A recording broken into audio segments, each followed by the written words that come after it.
Akkam jirtu kabajamoota fi jaalatamtoota hordoftoota Biiftuu Oromoo bakkuma jirtanitti nageenyi kenna kan kabajaatiif kan jaalalaa isin haa ga'u isiniin jenna itti aansuudhaan oduu sa'aa kana qabannee dhiyaannee jirra. Hanga sagantaa kanaatti nu wajji turaan affeerraa kenna kun Biiftuu Oromoo keessan jajjabeeffadhaa laayik sheer godhuu hin dagatina. Kallattimaan gara mata duree oduu amma qabadhetti yeroo dabru oduun jalqabaa. Muftii Haji Umar Idris guyyaa kaleessa du'aan addunyaa kanarraa kan boqotan yoo ta'u har'as sirni awwaalcha isaanii raawwatamee jira. Dabalata odeeffannoo kanaa qabna. Oduun itti aanu hojjattuun faaya birrii miliyoona 5 olitti tilmaamamu hatuun shakkamte harkaa fi harkatti faaya hatte wajjin yookaan fudhatte wajjin qabamtee jirti. Dabalata odeeffannoo kanallee qabna.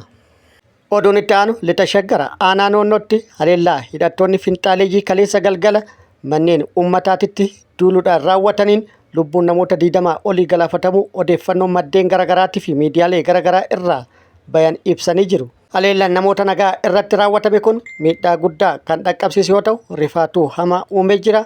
Namoonni garaagaraas yaada kennanii jiru. Namoota yaada kennan keessaa xiinxalaan siyaasaa Jawaar Mohammad tokko yoo ta'u yaada isallee qabannee jirra.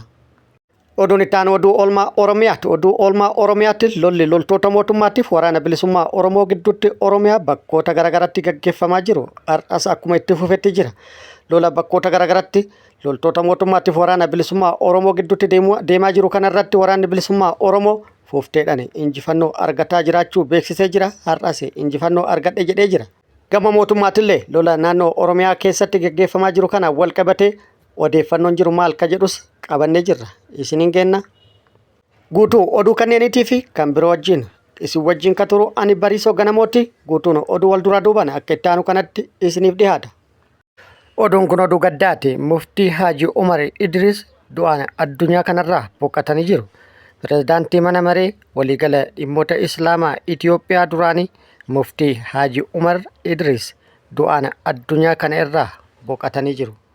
Muftii Haji Umar Idris dhibee isaan qabaterraa fayyuuf yaalamaa turanis yaalli isaan taasisaa turanis dhibee isaanirraa isaan baraaruu hin dandeenye. Dhumarratti guyyaa kaleessa onkoloolessa 19/2025 addunyaa kanarraa du'aan boqotanii jiru.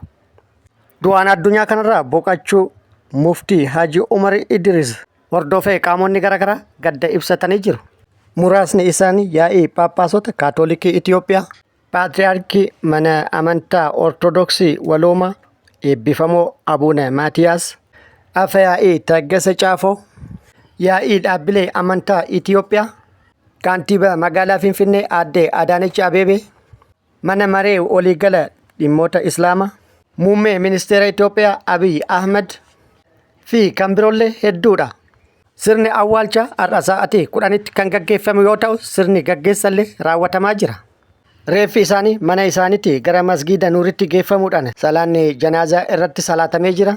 Erga sirni salaataa irratti gaggeeffame booda gara galma barkumeetti geessuudhaan sirni gaggeessaa achitti ni raawwatama. Sirna gaggeessaa barkumeetti raawwatamuun booda reeffi isaanii gara qe'ee isaaniitti deebi'uun iddoo mana isaaniitti yookaan immoo dallaa mana isaanii keessatti kan raawwatamu akka ta'es beekamee jira.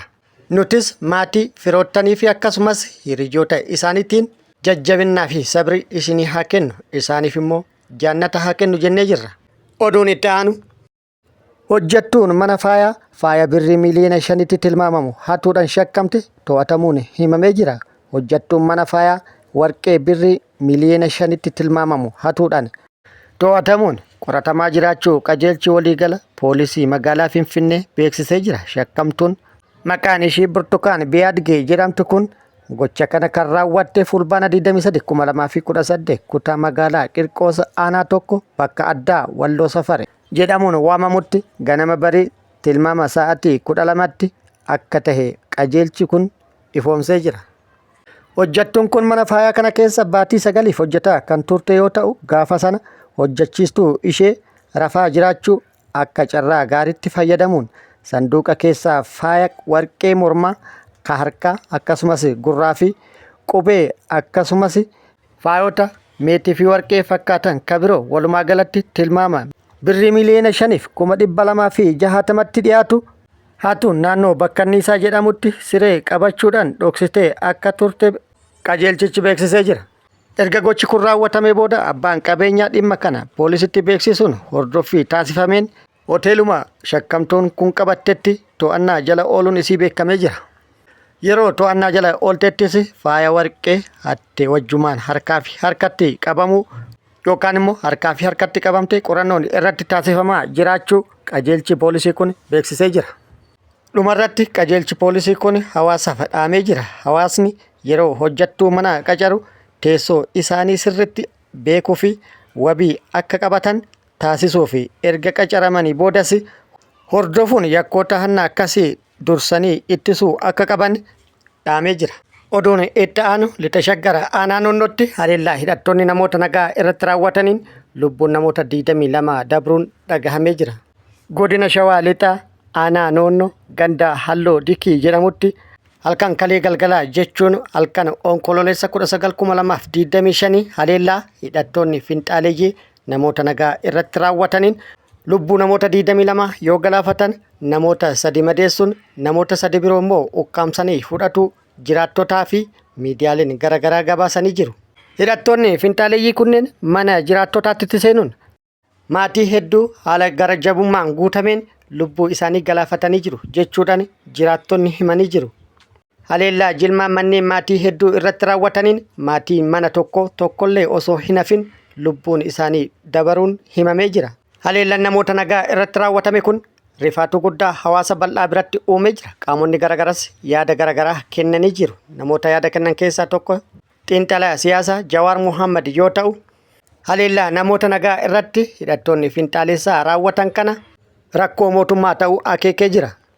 Jawaar fuula feesbuukaa isaa irratti akkana jedhuudhaan barreessee jira. Har'as godina Shawaa lixaa aanaa noonnoo keessatti uummata nagaa 18 ajjeefamanii jiru. Amma dura akkuma aanaalee Wallagga Bahaatii fi Horroo Guduruutti aanaa noonnoo kanas humni finxaalessaa mootummaa waraana bilisummaa Oromoo akka waraananiif hidhachiise jiraachuu isaa barreessuu kiyya ni yaadattu. Hariiroon mootummaa fi humna finxaalessa kana kan waggoota darbanitti daangeffamee miti. Yeroo ammaa kanas ifatti bulchiinsa naannoo Itoophiyaa jiddu galeessaa keessatti kaampiin kennamee fi leenji'u. Achi ka'anii aanaa noonnoo keessatti uummata ajjeesu horii saamu deebi'anii achitti dhokatu. Kun iccitii osoo hin taane kan uummanni akkasumas bulchitoonni aanaalee fi godinaalee naannaa sanii jechuun Oromiyaa keessaa Shawaa lixaa fi Kibba lixaa jiddu galeessa keessaa ammoo godina Guraagee ifatti kan beekanidha. Humna badii kana irratti tarkaanfii maaf hin fudhanne jennee yoo gaafannu kallattii gubbaa kaa'ameedha waan ta'eef humna keenyaa oli jedhu. Kuni jettee osoo hin taane kan ani mataa kiyyaa qondaaltota dubbise natti himanidha jedhee jira. Dhumarratti shirri maqaa hidhattoota finxaaleeyyiitiin hidhattoota gurmeessanii uummata ficcisiisu dhiyeenya kana gara godinoota Shawaa Bahaa, Arsii Bahaa akkasumas Harargee lixatti ce'ee jira. Hordofaa jirra jedhee jira. Oduun itti aanu oduu oolmaa Oromiyaati. Oduu oolmaa Oromiyaati lolli Oromiyaa bakkoota garaagaraatti loltoota mootummaatti waraana bilisummaa Oromoo gidduutti deemaa jiru. Har'as cimee itti fufee jira. Waraanni bilisummaa Oromootti bana fufteedhaan bakkoota garaagaraatti loltoota mootummaa irratti haleellaa raawwataa tureen injifannoo argatu beeksisee jira. Akkasumas lixa Oromiyaatti tibbana fufteedhaan haleellaa loltoota mootummaa irratti raawwataa jiru. Keessattuu guyyaa kaleessa lixa Oromiyaatti oopereeshinii qindaa'aa bakkoota garaagaraatti geggeessan milkaa'ee jedhee jira.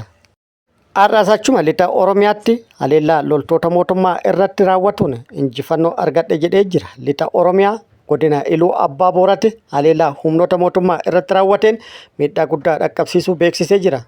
Godina Iluu Abbaa Booraa aanaa Algee fi Saachitti haleellaa humnoota mootummaa irratti barraaqan raawwateen miidhaa guddaa loltoota mootummaa irratti dhaqqabsiisuun loltoota mootummaa hedduu hojiin ala taasise jedhee jira. Haleellaa raawwate kanaan loltoota mootummaa hedduu addunyaa kanarraa godaansee hedduu madeessuun 8 immoo fayyatti harkaan qabu odeeffannoon nu ga'e ibsee jira. Akkasumas lola har'a barraaqan loltoota mootummaa wajjin yeroo dheeraaf taasisaa ture irratti loltoota mootummaa irra meeshaalee waraanaa hedduu hiikkatus beeksisee jira. Guyyoota duras achuma bakkoota kanatti haleellaa loltoota mootummaa irratti raawwatee ture miidhaa guddaa dhaqqabsiisuun injifannoo argatu kan yaadatamudha jedhee jira waraanni bilisummaa Oromoo. Guutuu odeeffannoo har'a akkuma dhugeen kan isiniin kennu ta'a. Haaluma wal fakkaatuun guyyaa kaleessa achuma lixa Oromiyaa godinaalee garaagaraa keessatti tarkaanfii bakkoota hedduutti fudhachuu isaa isin hin geenne turre. Haleellaa bakkoota hedduutti raawwate kana marsaa sadiin irra deddeebi'uun bakkoota garaagaraatti kan raawwate yoo ta'u, haleellaa raawwataa tureen yoo xiqqaate loltoota mootummaa 30 ol harkaan qabuu kan booji'u beeksisee jira. Akkasumas waraanni bilisummaa Oromoo zoonii giddugala Oromiyaa Shawaa Kaabaatti bakkoota garaagaraatti tarkaanfii fudhachuu beeksisee jira. Shawaa Kaabaa bakkoota garaagaraatti tarkaanfii fufteedhaan raawwataa tureen milkaa'aa kan ture akka ta'e waraanni bilisummaa Oromoo beeksisuun har'as tarkaanfii fudhateen milkaa'uu fi injifannoo argatuu beeksisee jira. Tarkaanfii har'a fudhateen daandii guddaa Finfinnee fi naannoo Amaaraa wal qunnamsiisu to'atuu isaa beeksisee jira. Daandii kana Shawaa Kaabaa naannoo magaalaa Milkii jedhamutti tarkaanfii fudhateen kan to'ate ta'uu kan beeksise yoo ta'u, bakka waraanni bilisummaa Oromoo tarkaanfii fudhatuun daandii kana to'atetti loltoonni mootummaa jalaa baqatuun iddoo kan gadhiisan ta'ulleen himamee jira. Gama mootummaati Oromiyaa bakkoota garaagaraatti lola gaggeeffamaa jiru kana wal qabatee odeeffannoo jiru argachuuf yaallee jirra. Gama mootummaati maaltu jedhame kan jedhu argachuuf yaallus odeeffannoo argachuu hin dandeenye yookaan immoo wanti jedhame hin jiru. Odeeffannoon gama mootummaatti jiru bakkoota lolli itti gaggeeffameen kan wal qabate osoo hin taane mootummaan Oromiyaa bakkoota garaagaraatti tarkaanfii fudhachaa jiraachuu beeksisee jira. Duula bal'aa giddugala Oromiyaa akkasumas kibbaa fi lixa Oromiyaatti gaggeessaa kan jiru yookaan immoo gaggeessaa jiraachuu himuudhaan mootummaan opereeshinii bal'aa gaggeessaa jiru kanaanis milkaa'aa jiraachuu bakkoota opereeshinii gaggeessaa jirutti injifannoo argataa jiraachuu beeksisee jira. Ta'ullee humnoonni mootummaa bakkoota garaagaraatti tarkaanfii fudhanne jedhaniin namoota nagaa irratti haleellaa raawwatuun lubbuu namoota nagaa bakkoota garaagaraatti balleessuu odeeffannoo maddeen garaagaraa irraa ba'an ibsaa jiru. Oduu gara naannoo Affaar irraa nu geetten uummanni Affaar daandii Itiyoo Jibuutii cufuun dhagahamee jira. Uummanni Affaar rakkoo keessoo isaatiin fincilee daandii irratti ba'uudhaan daandicha kan cufe ta'uu maddeen odeeffannoo garaagaraa ibsaa jiru. Sababni guddaan akka uummanni fincilu taasise malaammaltummaan naannicha keessatti akkaan hammaatuu fi hojiin bu'uuraalee misoomaa uummata yookaan tajaajila uummataatiif malleenni guddaan itti ba'ee hojjetamanii turan rakkoo uummataa furuu dadhabuu fi malleenni miliyoonaan lakkaa'amu itti bahee piroojeektoonni hedduun umrii waggaa tokkoo gaditti manca'uun uummata miira keessa kan galche yoo ta'u, inni kunis piroojeektiin bishaaniif hojjetamee ture rakkoo uummataa furuu dadhabuurraa kan ka'e uummanni har'a finciluun daandiitti bahee daandii Itiyoo Jibuutii yookaan Finfinneerraa Jibuutii geessu iddoo Gawwaanee jedhamutti cufanii jiru. Kabajamoota fi jaalatamtoota hordoftoota Biiftuu Oroo oduun ammaaf qabadde kan hanga ammaa kana guutuu oduu wajjin kan ture ani Bariisoo Ganamooti. Hanga yeroo itti aanutti deebinee wal agarrutti nageenyi Rabbii isiniif haa baay'atu. Nagatti nu turaan immoo hawwii kennaa nagatti nu tura.